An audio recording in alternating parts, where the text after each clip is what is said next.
This week, President Trump is expected to become the third U.S. president to be impeached. As a reminder, he's been charged with abuse of power and obstruction of Congress. The House is getting ready for what will be a historic vote on those articles. On Tuesday, the Rules Committee will set parameters for the debate. The full floor vote will then likely take place Wednesday. It's forcing a spotlight on some moderate House Democrats. 31 Democrats represent districts President Trump won in 2016. That includes Congresswoman Elissa Slotkin. She represents a district in the battleground state of Michigan. Welcome to State Line Media. Let's get into it. There's a distinct kind of constitutional tension running through Capitol Hill right now. Members are camping out in their offices. Floor speeches are being delivered at hours when most of the country is fast asleep. Behind closed doors, leadership is running and rerunning the numbers, trying to figure out whether the votes are there for the most serious constitutional step the House can take. Nothing has felt quite like this since the grim stretch right after January 6th, and the choices being made now are the kind that will be remembered for decades. This kind of moment has its own shorthand in the political vocabulary of the Trump years. It's the same charged air that hung over both of his earlier impeachments. It's the same air that filled the Capitol after the January 6th attack. New video from the aftermath of January 6th is now revealing more of then-Speaker Nancy Pelosi's response to the Capitol riot. The footage was turned over to Congress by HBO and obtained by CBS News. We've taken oath to protect our country from all enemies, foreign and domestic. There is a domestic enemy in the White House. Nancy Pelosi is heard in this video saying that Donald Trump is a domestic enemy in the White House. Pretty powerful. Heard talking about prompt impeachment or having the cabinet galvanized to invoke the 25th Amendment. And then she's blasting the Capitol security officials who unequivocally failed January 6th. When Speaker Pelosi told her caucus that Democrats had to move fast, and when Senate Leader Schumer called for Trump's immediate removal. Calling this a before-morning push isn't theater, and it isn't hype for the cameras. It's simply an accurate read of the timeline Democratic leadership has publicly staked itself to, a timeline that reflects just how deep the current constitutional crisis runs. What's unfolding now echoes those earlier standoffs, familiar in shape but carrying fresh urgency because of what's actually driving this particular escalation. President Trump is calling for Maryland Congressman Jamie Raskin to be removed from Congress. The president made those comments in a Truth Social post, criticizing Raskin's past efforts to impeach him and calling him a loser. Raskin recently pushed legislation targeting Trump's policy agenda. The president's remarks came in response to a conservative commentator also calling for Raskin to be expelled. Raskin has not directly responded to those latest comments, but had previously mocked the president over inflation concerns. The anger here is on the record. The urgency is genuine. And right now in those late-night rooms, the people involved are wrestling with one real question. How far can this overnight momentum actually go once it runs into the formal machinery of House procedure? None of this stems from some vague policy dispute or ordinary partisan sniping. President Trump has publicly called for Maryland Congressman Jamie Raskin's removal from Congress, posting on Truth Social to criticize Raskin's earlier impeachment efforts and dismiss him as a loser. Raskin had recently introduced legislation aimed at Trump's agenda, and the president's comments followed a conservative commentator who'd made a similar call for Raskin's expulsion. Raskin hasn't answered these latest remarks directly, though he has previously poked fun at the president over inflation. Just a few months ago, that's who the president wants. That only happens, though, if the Senate trial gets opened up to taking in testimony up from those witnesses, and Republicans on Capitol Hill think that's a bad idea because that essentially opens the door to Democrats, like we heard from Chuck Schumer today, trying to call their own witnesses of people whose testimony could be damaging to the president. So that's the risk the president's current strategy is taking him, but it remains to be seen whether or not he'll actually follow through with it. That personal back and forth, though, is just the surface layer of what's fueling this fight. The real driver is a broader pattern of presidential conduct now baked into formal impeachment articles working their way through the House. Articles pointing specifically to Trump's calls for lawmakers to be executed, and his threats aimed at federal judges as the abuses of power, justifying the harshest constitutional remedy available to Congress. To understand why this before-morning push carries such intensity, why the Capitol erupts narrative feels earned, you need to look at how congressional urgency and constitutional procedure have interacted across every round of Trump impeachment activity now on the books. The House approved a single article of impeachment charging Mr. Trump with incitement of insurrection. Elise Preston explains what to expect. Lawmakers on Capitol Hill are set to be jurors and prosecutors this week as former President Donald Trump's Senate impeachment trial begins Tuesday. He's accused of inciting the deadly Capitol riot on January 6th. Now, the Senate must honor their oath and impeach Donald J. Trump to hold him accountable, but also to bar him from running for public office ever again. Nothing in the Constitution says impeachment has to move slowly. History's fastest impeachment happened in 2021. Just 7 days separated the Capitol attack from the House vote. The process can be sped up whenever leadership decides the moment calls for it. Whenever the Rules Committee issues a rule built for speed, whenever articles reach the floor under procedures designed to limit debate rather than encourage it, whenever there's enough political will to treat the formal process as something that has to keep pace with the crisis rather than plod along on its own timetable. The before-morning language is exactly that political will speaking out loud, an insistence that the procedural clock match the urgency of the underlying conduct. For the purpose of this gentleman from Texas, seek recognition. To address the House for 1 minute to revise and extend my remarks. Without objection, the gentleman is recognized. Mr. Speaker, and still I rise to note that tonight I have called for the impeachment of Donald John Trump, President of the United States of America. He is an abuser of presidential power. He has called for the execution of members of the House of Representatives, of this very House. Whether that actually happens comes down to the political landscape in the moment and to leadership's read on whether the shortcuts needed to hit a before-morning deadline are realistic and won't blow up in their faces politically. The 140 votes that pushed the Al Green impeachment articles forward in the prior round give the current wave of activity its sturdiest constitutional footing, its clearest tie to something already on the institutional record. When 140 House members stood up and voted to move those articles forward, that wasn't theater. That was them using the formal authority House rules give them, making a recorded, legally meaningful institutional call on the single biggest constitutional question Congress can face.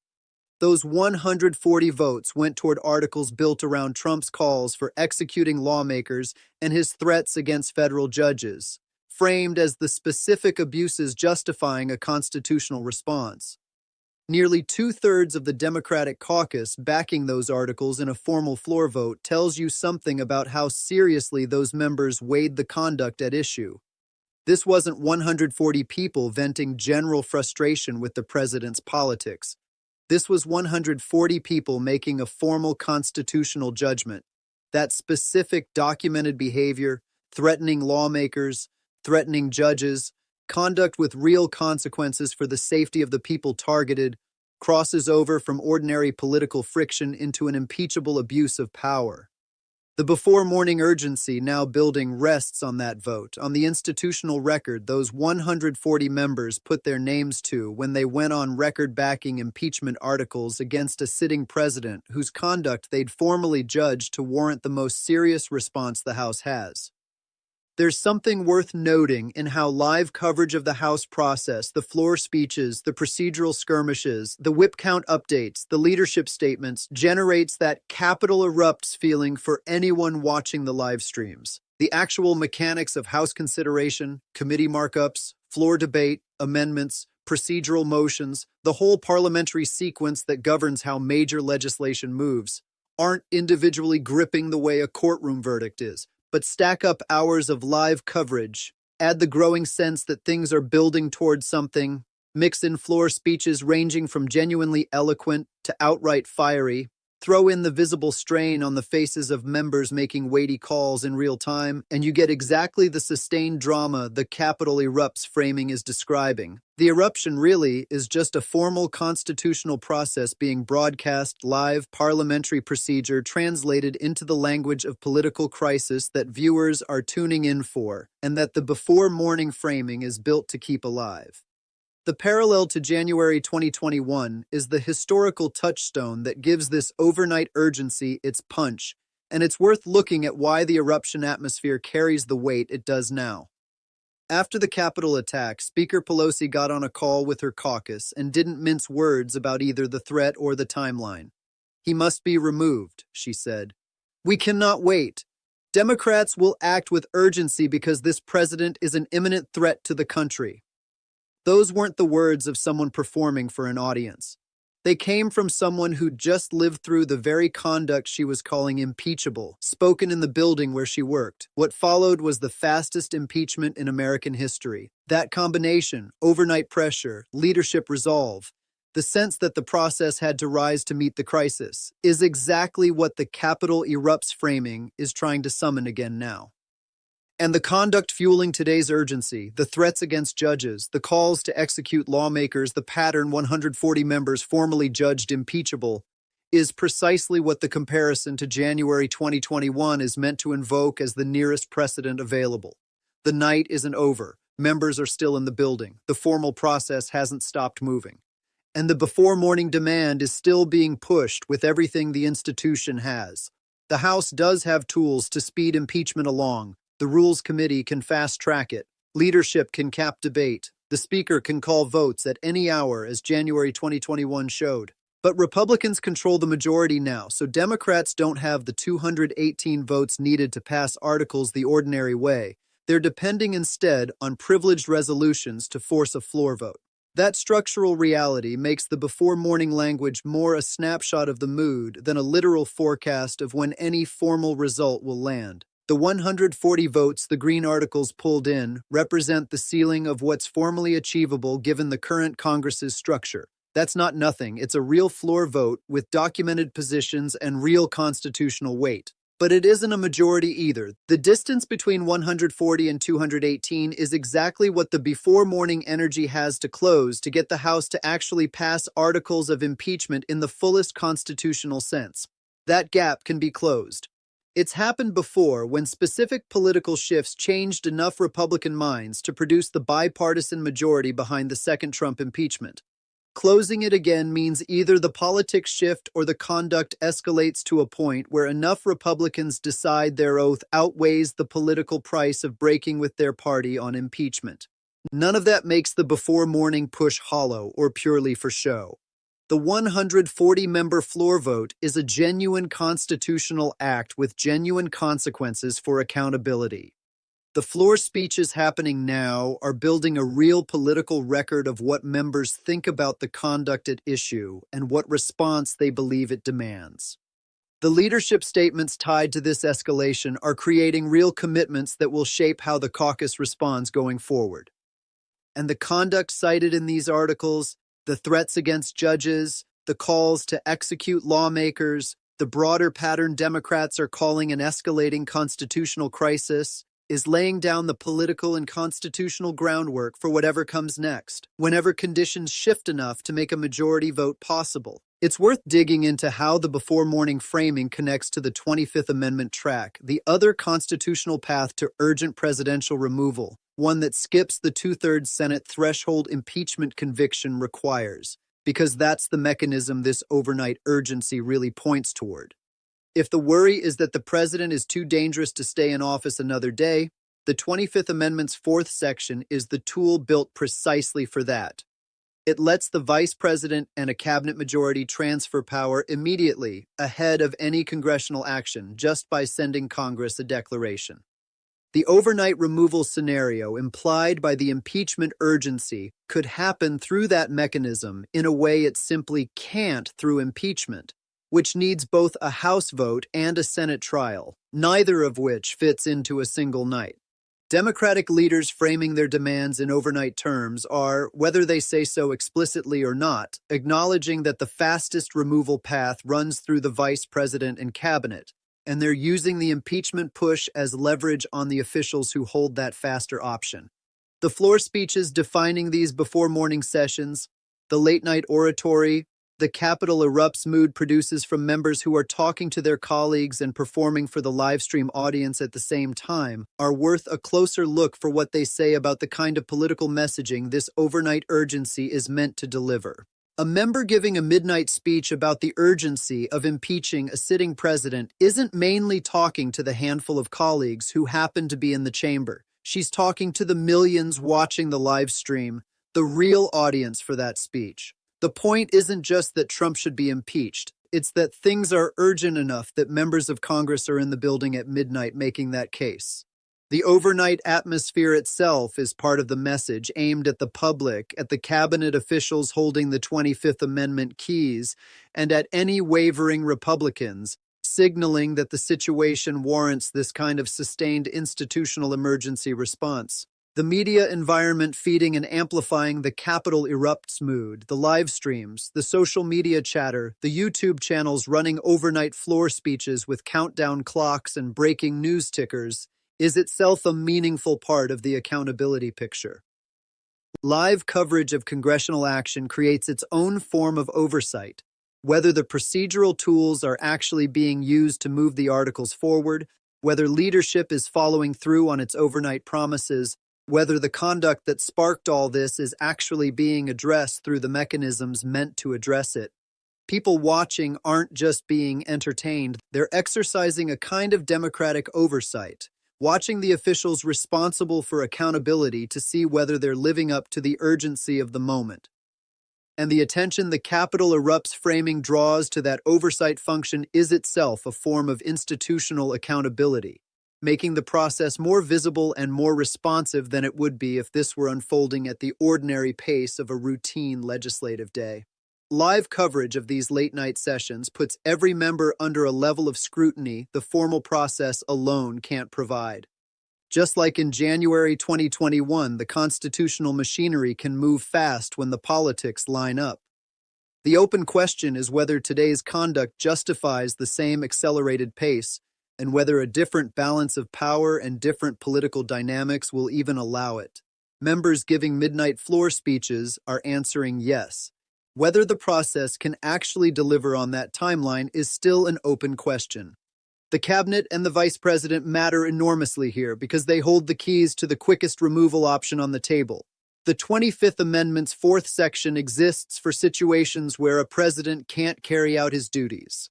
That's traditionally been read as physical or mental incapacity, but the text itself is broad enough to cover situations where a president's conduct poses an immediate danger to the republic.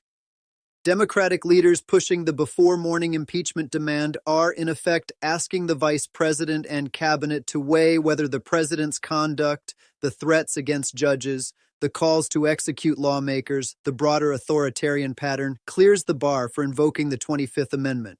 Impeachment is one path, but the 25th Amendment is the parallel route that could actually deliver the overnight removal the before-morning framing is calling for.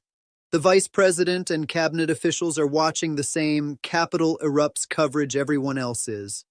They're seeing the midnight floor speeches. They're reading the formal articles built around conduct that 140 members have already judged impeachable. They know Democratic leadership is framing this as an overnight emergency, and that the public is watching to see whether they'll use their constitutional authority.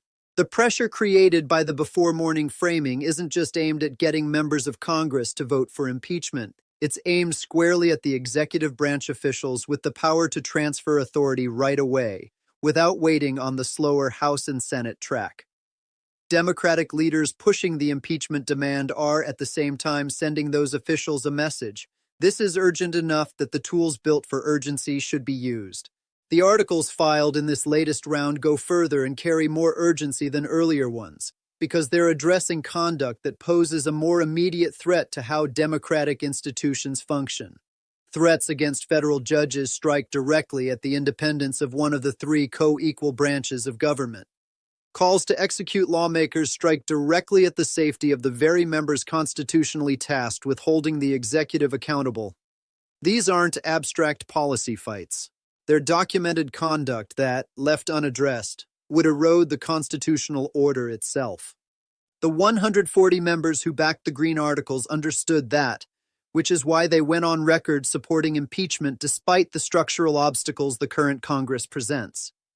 The floor speeches given so far have ranged from eloquent to fiery, from constitutional to deeply personal, from urgent to procedural, but they share one thread, a shared conviction that the president's conduct has crossed a line demanding the most serious constitutional answer available. Members speaking have pointed to the specific threats against judges, the specific calls to execute lawmakers, the specific pattern of conduct they see as impeachable. They've invoked the oath they swore to defend the Constitution, the duty they owe to future generations, the precedent that would be set by letting this conduct go unanswered, and the plain urgency of a moment that can't wait for the normal pace of legislative business. Leadership statements tied to this escalation have carried that same urgency. Democratic leaders have reached for comparisons to the darkest chapters of American history, drawing lines to January 2021, to the impeachment that followed the Capitol attack, to the constitutional crises that have marked the Trump years. They've made clear they see the president's conduct as grounds for immediate removal and that they intend to use every procedural tool at their disposal to pursue it. The before-morning language isn't just rhetoric. It reflects a genuine belief among Democratic leaders that the moment demands the fastest possible response and that the formal process needs to move at a pace that matches the crisis.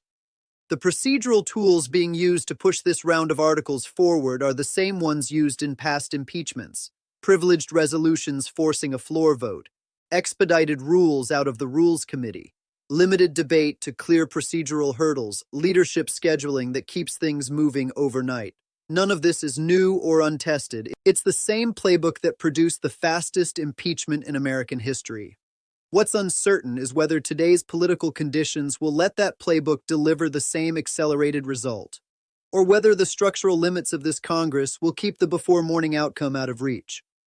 The 140 votes behind the Green Articles show real support inside the Democratic caucus for impeachment, but they also expose the gap between that support and the 218 votes a majority would take. That gap is real, though not unbridgeable. Closing it means Democratic leaders convincing enough Republicans to break ranks. That's not unheard of. The second impeachment pulled 7 Republican votes in the Senate. The first pulled 1. Republican support has trended upward from 1 vote to 7, and the current conduct could push that number higher still. But winning over House Republicans is a different equation than winning over Senate Republicans. House members face their own political pressures, their own primary threats, their own math on what crossing party lines would cost them. Whether enough of them come around remains to be seen, and part of the point of the before-morning framing is to build the political pressure that makes that more likely. The ripple effects of this escalation are already visible across the broader political landscape. Capitol Erupt's coverage is dominating the news cycle. Floor speeches are spreading across social media. Live streams are pulling in millions of viewers watching the process unfold live. Public engagement is at a level not seen since January 2021, and that engagement is putting pressure on every member of Congress to state a position on impeachment. The members sleeping in their offices, giving speeches at midnight, working the whip count into the early morning hours, are responding to exactly that public attention.